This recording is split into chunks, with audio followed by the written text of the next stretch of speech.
Hello, welcome back to Just Jamming Along. My name's Chris, and today I want to talk about those videos that you see on other channels where the influencer will say things like 10 things that the professionals do that you don't, or 5 mistakes that give you away as an amateur, or do this to play like a pro. Do you know what? I'm absolutely fed up and sick of those kinds of videos. The problem with them is they create an us and them kind of vibe, as if professionals are somehow different musicians to amateurs. Being a professional musician isn't about how well you play necessarily. Actually, being a professional musician means that you earn your money and you earn your living as a full-time professional person within the music industry. It doesn't necessarily mean that you're a great player, although of course most professional musicians are, otherwise they wouldn't be able to cut the mustard, so to speak. However, that doesn't mean that amateurs are not equally as good as well. Do you know what?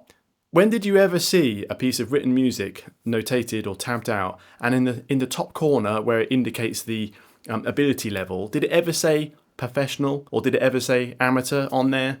No, it never says that. It may say difficult or intermediate or easy or advanced, those sorts of things, but it doesn't say professional or amateur on there. And the reason for that is music doesn't care about whether you're a professional or an amateur. What makes music good is playing with feel, with good technique, well practiced, with a good performance, good tone, and all those sorts of things. And they are all perfectly achievable as an amateur musician. I think it's wrong for people on YouTube and influencers to create those videos because I think it's actually counterproductive. I think it discourages some people from actually trying. Do you know what? I was in a gig once, playing in a band, and we'd made a few mistakes. It wasn't great, but it was a good fun gig.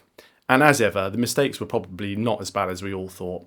But the bassist actually said, well, you know what, we're not professionals, we made a few mistakes, but that's fine. I'm kind of, I'm going to get over it, not a problem. And in some respects, I like that attitude, not worrying about your mistakes too much. But to excuse them because you're an amateur, kind of I thought was a real cop-out.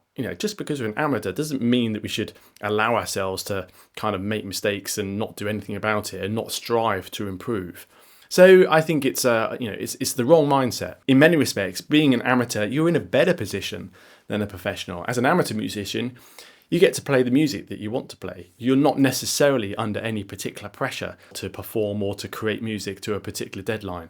You're not necessarily under pressure financially to make sure that you're earning enough money, getting enough gigs and all those sorts of things. Being an amateur musician is a really nice place to be. It might even be the case for some people, perhaps if you're a little bit older, a little bit later on in your life, you might have a bit of spare money and you can spend some spare money on nice guitars and amplifiers and that sort of stuff. It's a true thing, really, that a lot of musicians they do what they do because they love it. A lot of professional musicians, do what they do because they love it, of course, and it's their passion, it's what they've always done.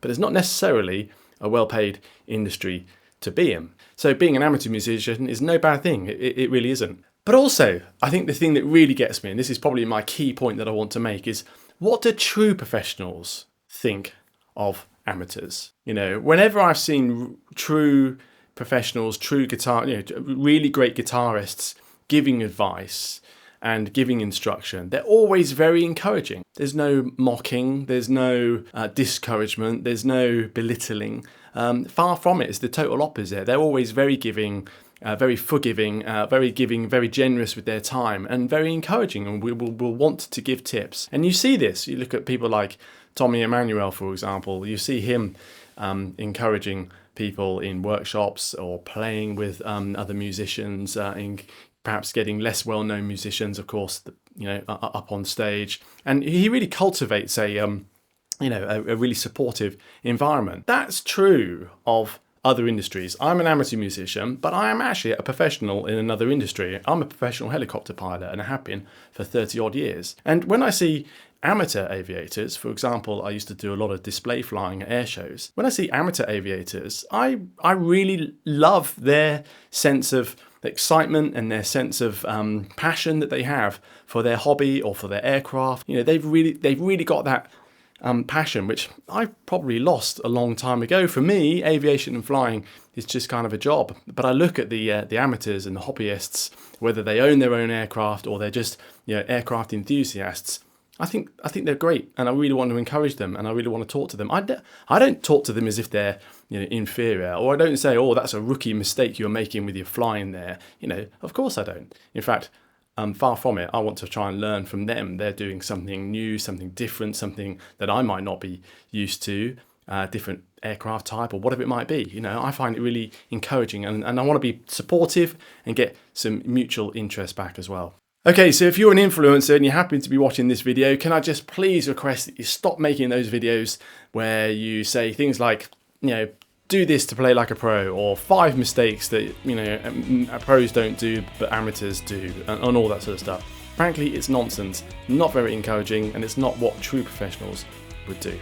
Okay, I hope that's of interest. I'm going to follow this video up with a bit more focus actually on older guitarists. In my part 2 of this video, I'm going to talk about how being an amateur musician later on in life is a really nice place to be, and there's lots to do to get stuck into. Okay, thanks very much. Please subscribe. See you again.